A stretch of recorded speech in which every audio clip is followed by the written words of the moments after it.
Welcome back to today's episode of Words of the Wise. Today I have Chief Rodrigue from Spring Independent School District in Houston, Texas, and he is on his 26th year in law enforcement. So, really looking forward to today's conversation. Thank you so much for being here, Chief Rodrigue. I really appreciate your time. Thank you for the opportunity, and I look forward to breaking this down with you.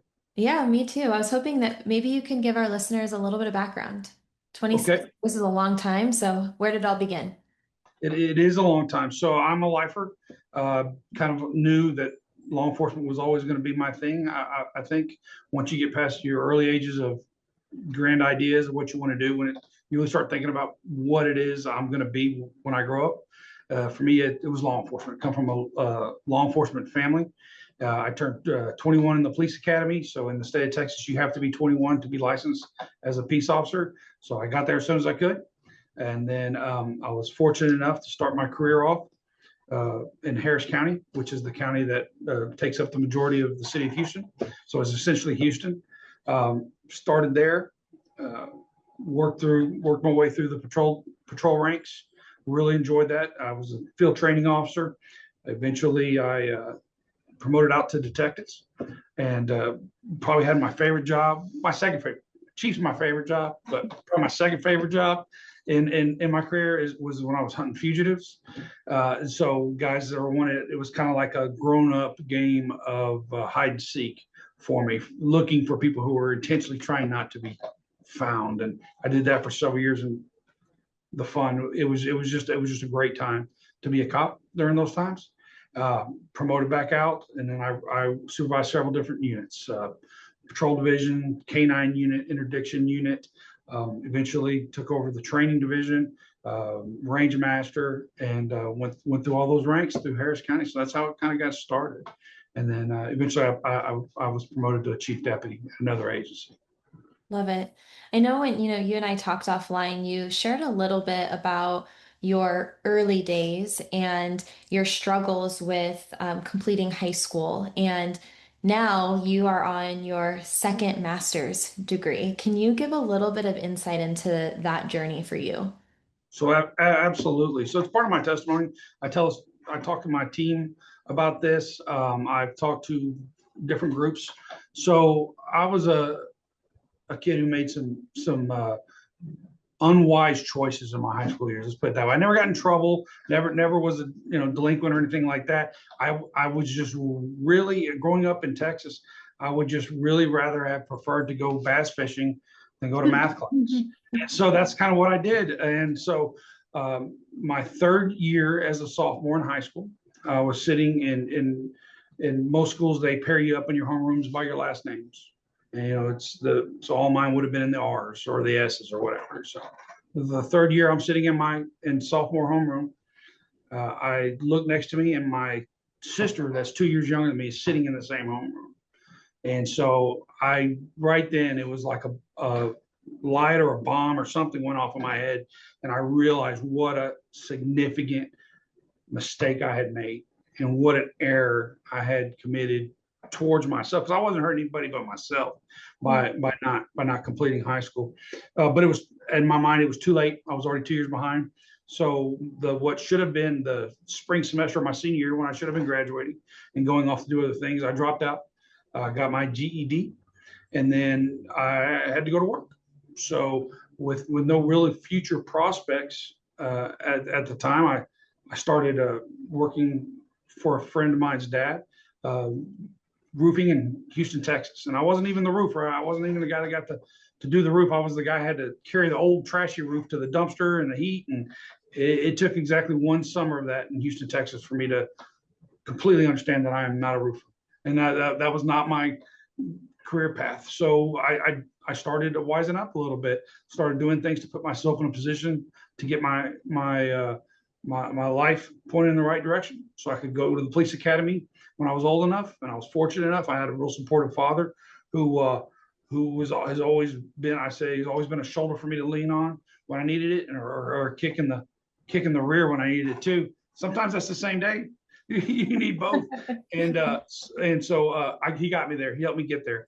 And then went to the police academy, and I worked all my career up until Probably, I would say about 9 years, 8 or 9 years ago, uh, with just the GED. I was able to work my way up through the ranks.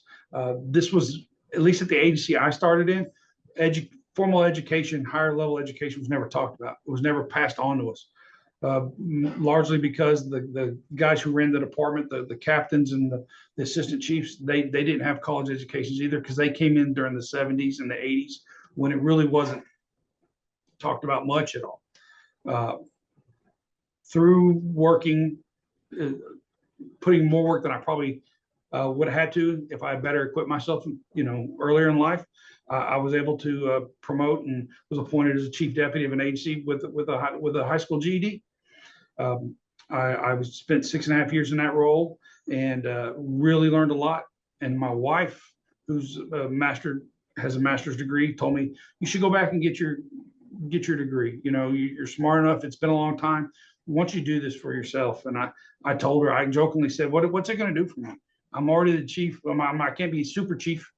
So, and she said, you never know. And so I did. I went back and I started, and it was slow, and it took me several years. And I ended up getting my bachelor's degree, and I got a master's degree in strategic leadership. And now I'm working on my master's of public administration, and I've got about 4 more classes, and I'm done with that. I'm working on some other high level training that I wouldn't have had previously. So the education side of this and the intellectual well-being, I think is important, and it's something I really push on my younger officers and my young supervisors. And I'm very happy to say, in the last year, we only have 84 sworn right now, and we've had 4 complete their degrees in the last year. And that's my biggest bragging point, or one of my biggest bragging points as a chief, is the way that my team is rising, and that's the best part of it. I love that. Thank you for sharing. And I don't know if I shared this with you when we talked offline, but I can relate to um, ditching school. And I made those same decisions when I was younger. And I almost didn't graduate high school either. I had to redo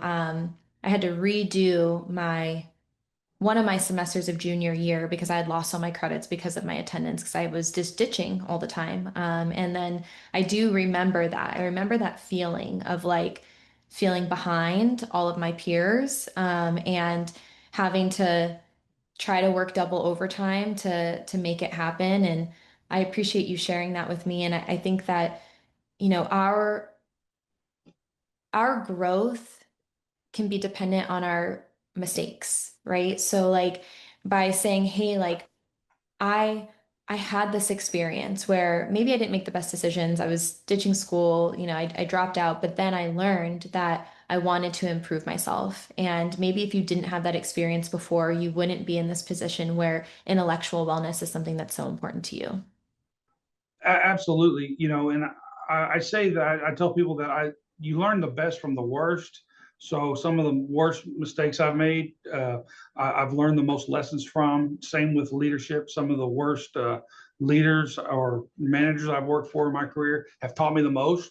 Some of them have taught me I absolutely never want to treat people like that just happened, or I don't want to handle a high tense situation the way this person did, and kind of want to do the opposite. So that in itself has been it for me. So I definitely see your point of view. And I came into law enforcement in the late '90s, where emphasis wasn't really placed on degrees. It was basically, how big are you? Can you jump that fence? You ever been in a fight before? Okay, cool. Yeah, here, go to work. And that's changed quite a bit. Due to the crisis we have nationally as far as getting qualified officers across the nation. I think our standards have lowered quite a bit in the last several years, just because that workforce is not there anymore. I remember in the '90s, when I was trying to get on with the department, uh, I showed up for a 10 openings, and in the test I was in the 300s, and in Wow. standing in line there were people way behind me, and so for 10 spots. And I don't know of any police department in the country that has that kind of appeal right now, that can say that when they have 10 spots they have 300 applicants. I mean, maybe they're out there, but my circle of contacts is pretty wide, I just don't hear about them anymore. Yeah. So we've kind of reduced our some of our standards sometimes, I think. Yeah. And I've heard that too. And I also have not had any conversations recently where there's a line wrapped around the building for, people wanting to sign up. So, one of the things I thought was really interesting in speaking with you is that this idea of intellectual wellness has not been something that I've talked about. We've talked about financial wellness and mental wellness and spiritual wellness and physical wellness, but you saying intellectual wellness is something that's really important to you and something that you promote within your organization. Can you maybe explain why you think that's so important, and how intellectual wellness is preparing your officers for maybe what's next? So I'm not saying that just because cops have degrees that makes them better cops. That's not what I'm saying at all. Obviously, I'll turn 50 this month, and I got my bachelor's 5 years ago. So and I was pretty respectful back in the day as far as my abilities. But what I am saying is, with the intellectual wellness side of it, is there's most certainly life after the badge. Yeah. The days of guys just going and going until they can't work anymore, retiring is I think those days are because of the stressors in the job. I don't think the life expectancy for the job is as quite as long as it used to be. From at least what I've seen from my own eyes. I'm no expert in the matter, but and you just never know. You just never know what could happen to you. I personally know of several guys that went to work one day like a regular day, and then they never went back to work again. One of them was helping a lady change a flat tire on a car and went to tighten the lug nut and ruptured two discs in his neck. Never put on a badge and a gun again. He was in his 40s. Another guy was just chasing two burglary suspects down an easement ditch and fell in a hole that he didn't know was there and broke both his legs simultaneously. Never put on a badge again. Mm. So what do you do now? You're in your 40s. You've got a spouse, you've got kids, you've got a mortgage and stuff, and all you know is copping.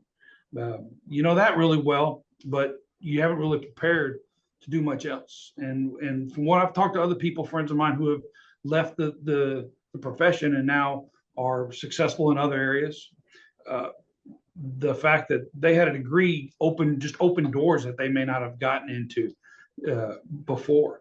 And you don't necessarily have to have a degree. This is what I've learned is you don't really have to have a degree if you want to get into another field. Lots of employers are looking for just somebody who's committed to something and finished it. And that shows your work, some of your work ethic and what you're willing to do. But to me, just that, because you just never know. Yeah. You just never know if this is this your last shift, maybe, hopefully not, but you never know. And I think the more we can prepare our younger officers, I think it's our responsibility as leaders, as formal leaders, chiefs, assistant chiefs, commanders, captains, whatever you want to call them, to facilitate and push that, because we've seen those guys. I'm not the only chief who knows two guys like that had those type of injuries that they're just not they never came back to work. I got to think if you're in this level of command, pretty much everybody's seen that at least at one point in their time. And why wouldn't we help and just give those younger guys and gals ideas that they may not have had or by themselves by opening that door, or at least let them know the door's there. Well, I think that we want everyone to be the best version of themselves that they possibly can be. And I think if we're talking about longevity, and how can we make sure that it's not just longevity in the career? That is important, of course, but how can we also give someone longevity in their life? So when they do step out of this career, there's options, and they have the best possible retirement that they can. And for a lot of people, that means doing other things, and having some people have a whole nother career after that. So I think if we're talking about longevity, that really coincides with the whole goal. I would bet you a cup of coffee that just about every cop out here who's done any time on the job know somebody who retired and they got a call or a text, a few months later that they had passed away because the job was everything. That's all they had. They had nothing else. They had no outside interest. They had no other goals. They faded fast. And I don't like seeing that. I've seen it at several people that I really respected and was proud to call them friends. And I don't want that. I didn't want that for myself. So that's part of the journey. Why I started my journey, my formalized educational journey. Yeah, Yeah. I love that. And one of the things that you said to me, and this is in the context of like having the job be everything and wrapping your entire identity up in the job, you had mentioned something, and this stuck out to me, and I've actually shared this with other people who I've talked to because I thought it was really powerful. And you said the only people who will remember the overtime is your family, your wife and your kids. And I think that to me, that was really powerful because it's like when you put everything you have into this one thing, what else suffers?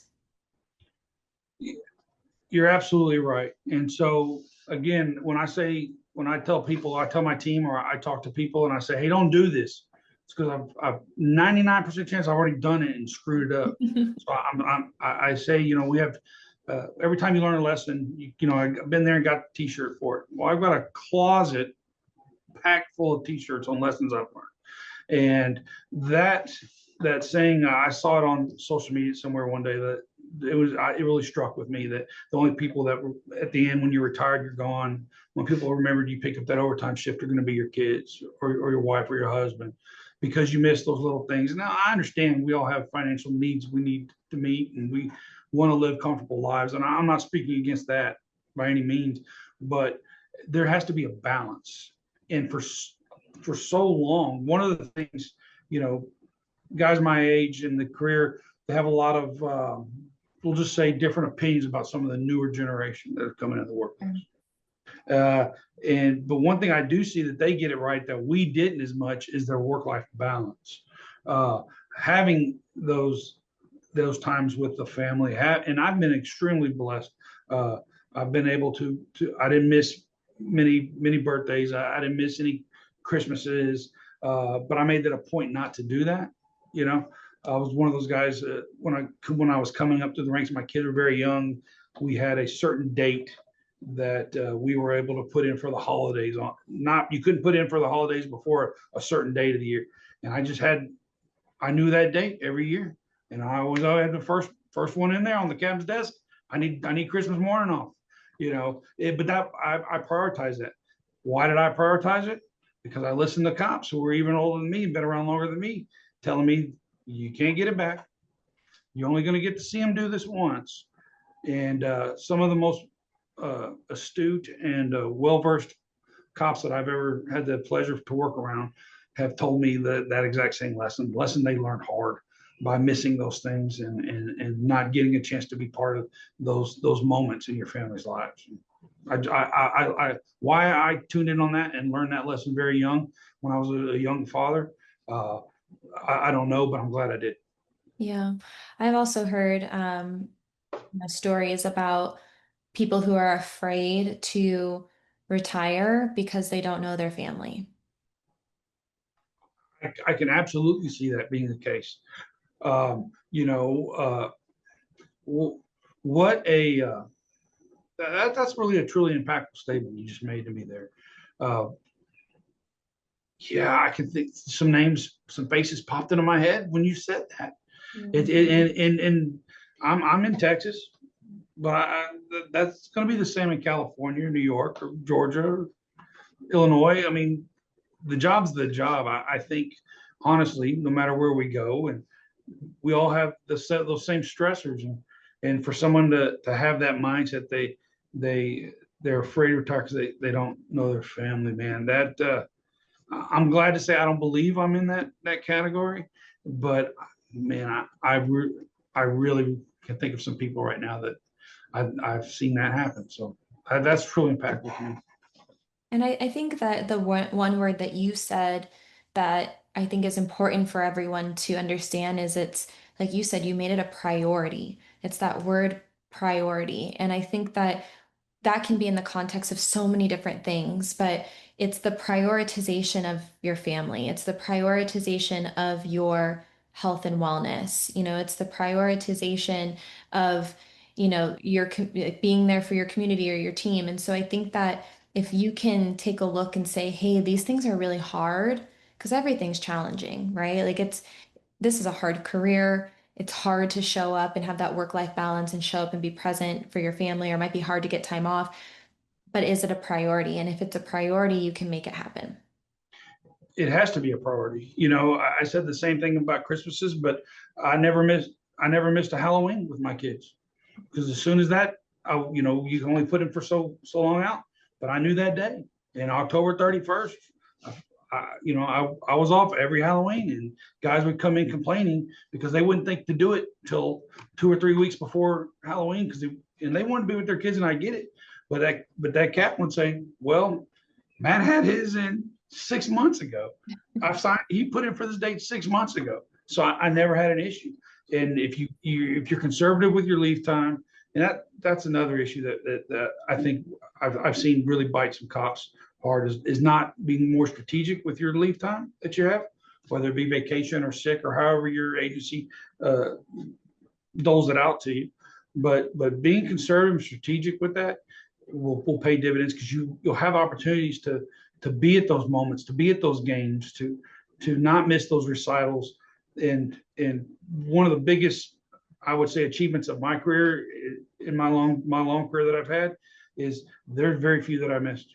Very few games. I probably count on one hand the number of games. Five. My wife and I are a blended family, so 5 kids, right? The youngest is just now going into her junior year in high school. I have a senior this year. I got one going off to college, and I got two that are out. But yeah, I didn't miss. I could probably count on one hand all of the number of ones I missed because it has to be a priority. Again, why I made that a priority. Thinking, looking back, and I'm not sure why that resonated with me so hard. Maybe because I had such a great dad. I Yeah. wanted to be that for them.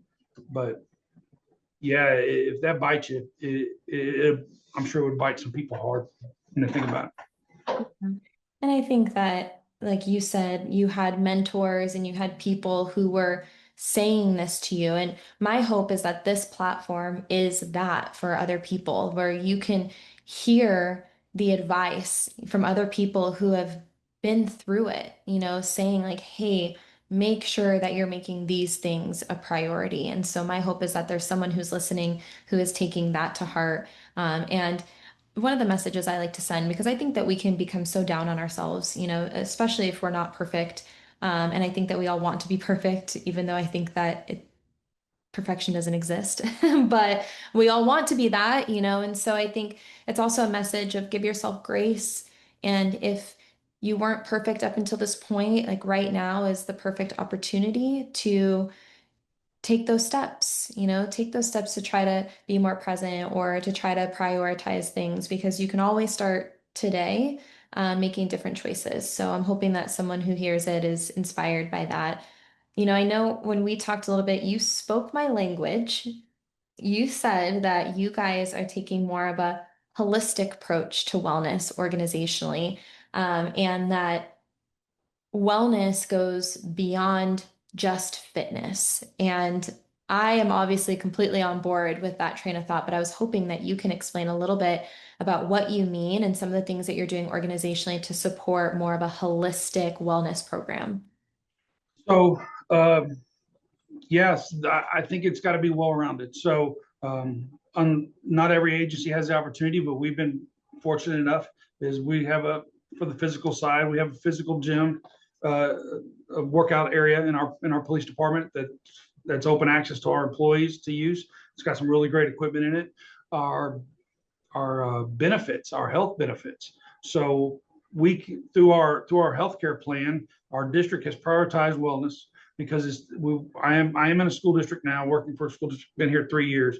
So we have a lot of other employees besides just cops. So we got teachers, counselors, all you name it, for over 5,000 employees here. So through the through the healthcare plan, they built it in where for like $14 a month, you can sign up and you can go to any fitness project, which I think was used to be Gold's Gym, anytime fitness lifestyle. There's like 5 different gyms nationally for like $14 a month. They make it so cheap for people to go through, and I hadn't seen that before. That just came in last year. Um, so the physical side, yes, we're working on. The intellectual side, every time I get an opportunity to hear from a different university, an accredited university, that's important, because I had a guy call me recently who was not through went unfortunately spent a lot of money on a degree from an unaccredited university. It wasn't worth anything to it. So I would, side note, if you're going to go to a university, you're going to go to a school, make sure it's an accredited one, because if you're going to try and use it for professional growth or for jobs in the future, don't let that bite you. Yeah. Sorry for the sidebar. But so we're looking at the intellectual side. We're also being in a school district, a lot of our focus is on mental health for our students. We're working on that to try and provide it to our officers. The state of Texas recently, over the last year, mandated that every agency in the state have a policy, a written policy for mental health leave for all officers and communication officers. So you dispatchers through the entire state. So every agency now has to have them. But we are constantly, at least in our leadership team meetings with my command staff, we're talking about people. My team knows that when we have somebody that suffers a loss, suffers a death, I need to know about it. They need to hear. I want to know about it sooner rather than later, because I want to reach out personally. These are things that were taught to me from other chiefs that I learned under. And when you start talking about that from the emotional side, knowing that they're supported, and yeah, I can't do a lot to change the situation that they're in, but knowing that the chief of that organization or one of the commanders of that organization knows your name and knows you're hurting right now and cares enough to pick up the phone. And I'm not talking about shooting them an email. Don't do that. I don't do that. I call them. And if I can't get them because voicemail, I'll send them a text. But I always try and leave a voicemail if I can, so they hear my voice, hear that, and that emotional support has been fed back to me that has been received really well. And I'm going to call out a lot of the other leaders in the country who, as a profession, I think we suck at that. Lots of times. I hear cops from all over the country saying, when we talk about things like this, that side of it has never really been met.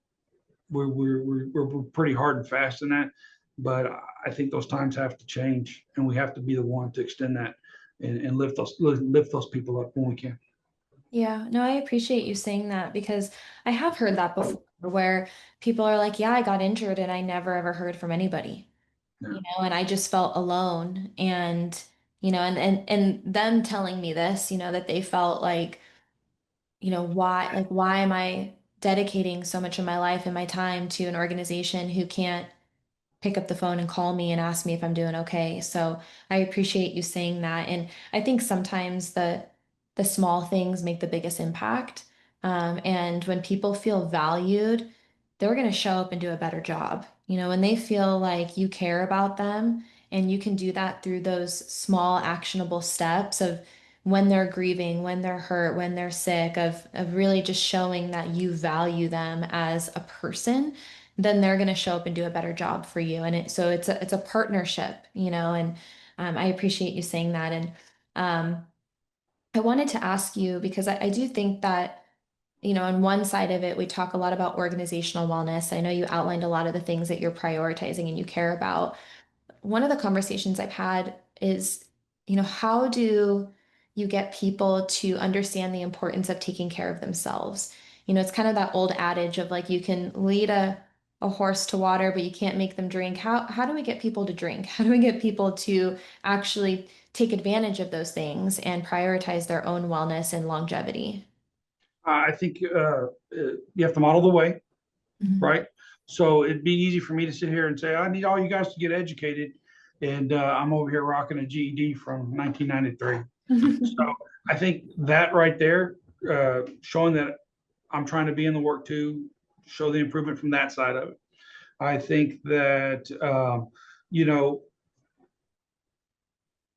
just showing up. It's consistency. Anybody can show up once, but it's consistency, knowing that, when such and such had a hard time, they heard from the chief. Well, so did I. I heard from the chief. It's little things you can do, little things that will increase that organizational buy-in, Mm. right?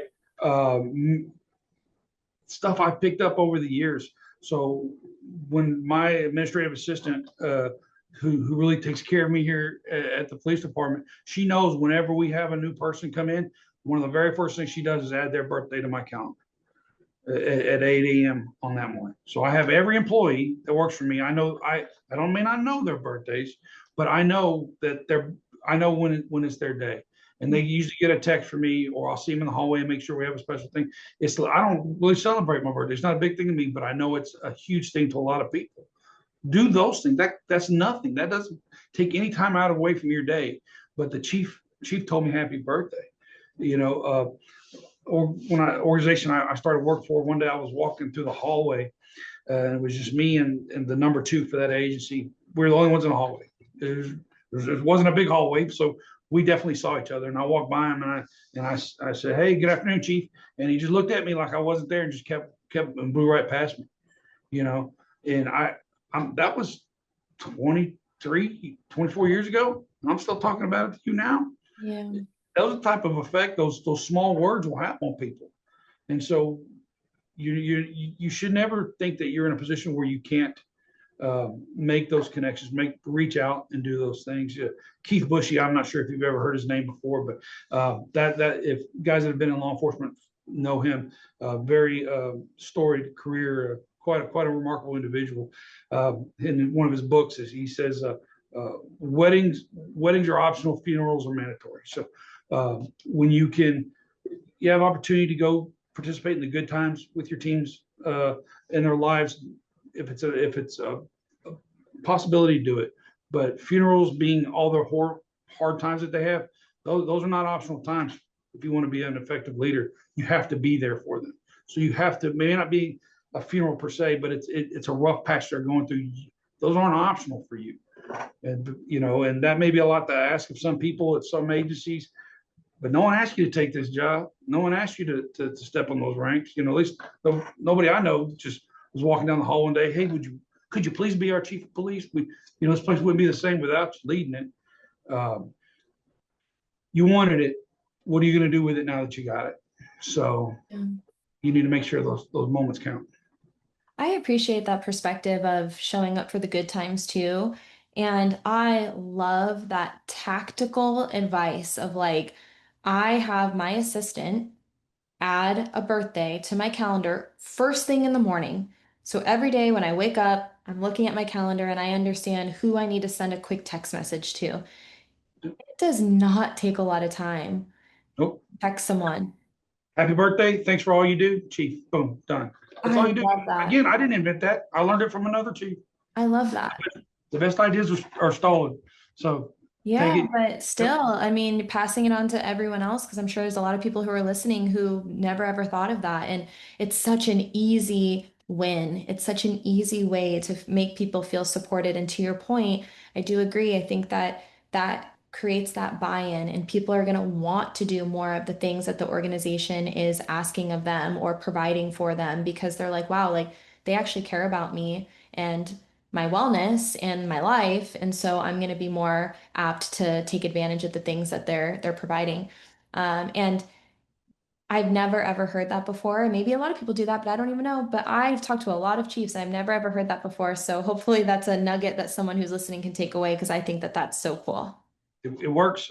It works, and because people, I've had feedback from other people that such and such was talking in the coffee room that they got a text message from the chief this Mhm. morning for their birthday.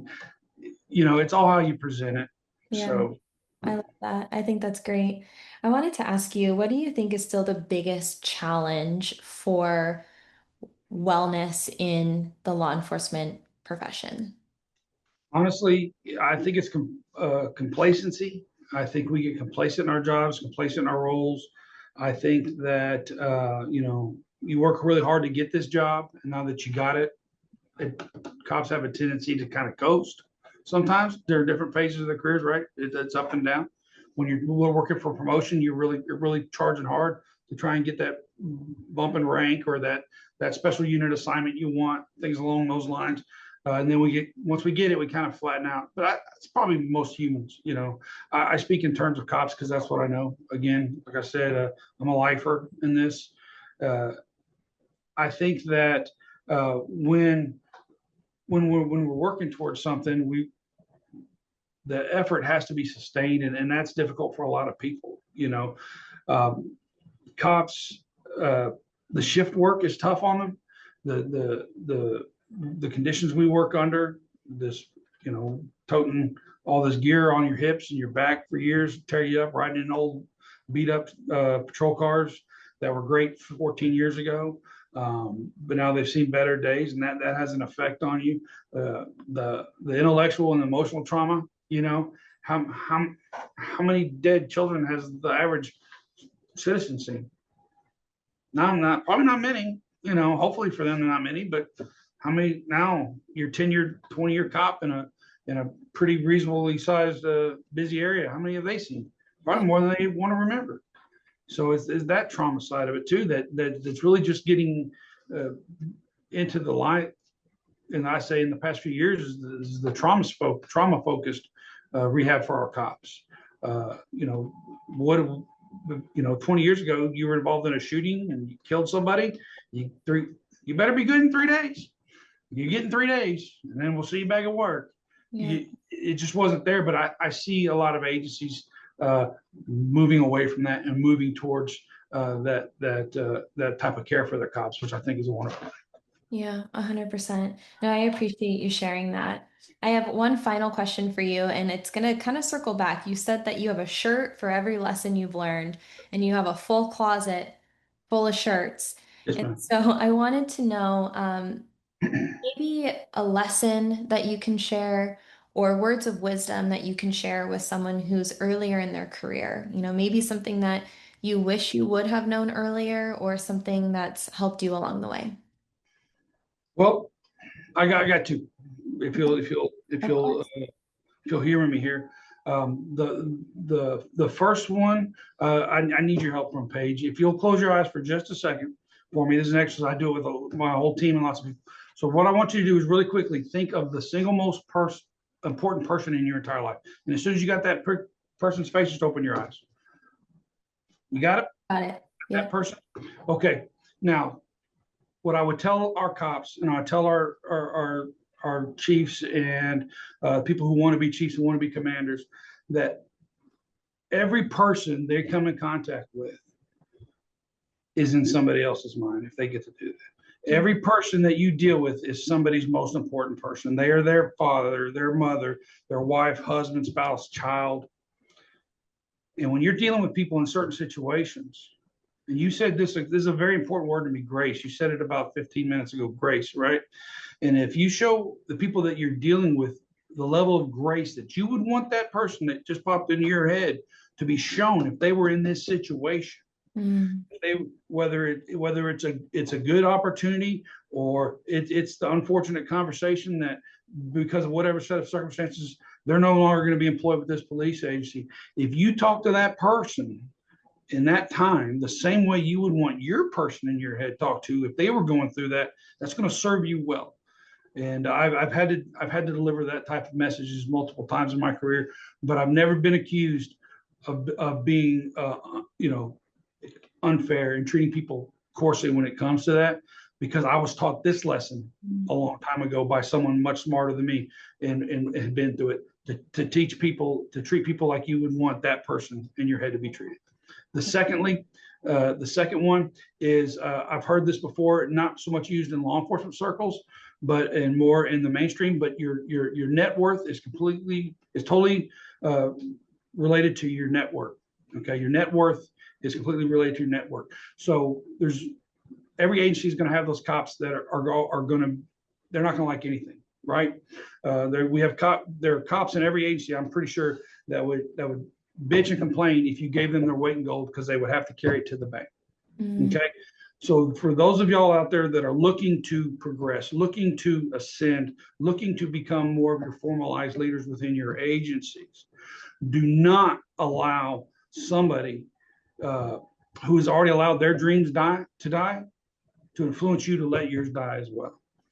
Don't let that person that is negative, that doesn't go to training, that doesn't try and improve themselves. I'm not saying you can't be friends with them, but if you're looking to professionally succeed, and hopefully that professional success will transition into your personal success, find yourself and surround yourself with those cops or those people outside of law. God forbid somebody a cop hang out with somebody outside of law enforcement. I know, but those other people who are pushing and striving, you don't want to stay stagnant. So again, don't let somebody who's already allowed their dreams to go and die influence you and impact you on letting yours die as well. So that's what I would pass on. I love it. That was great. Thank you so much. I Absolutely. appreciate your time. I honestly, there were so many really, really good little nuggets in there, so I appreciate it. Thank you for being here. Thank you so much. I appreciate it. Of course.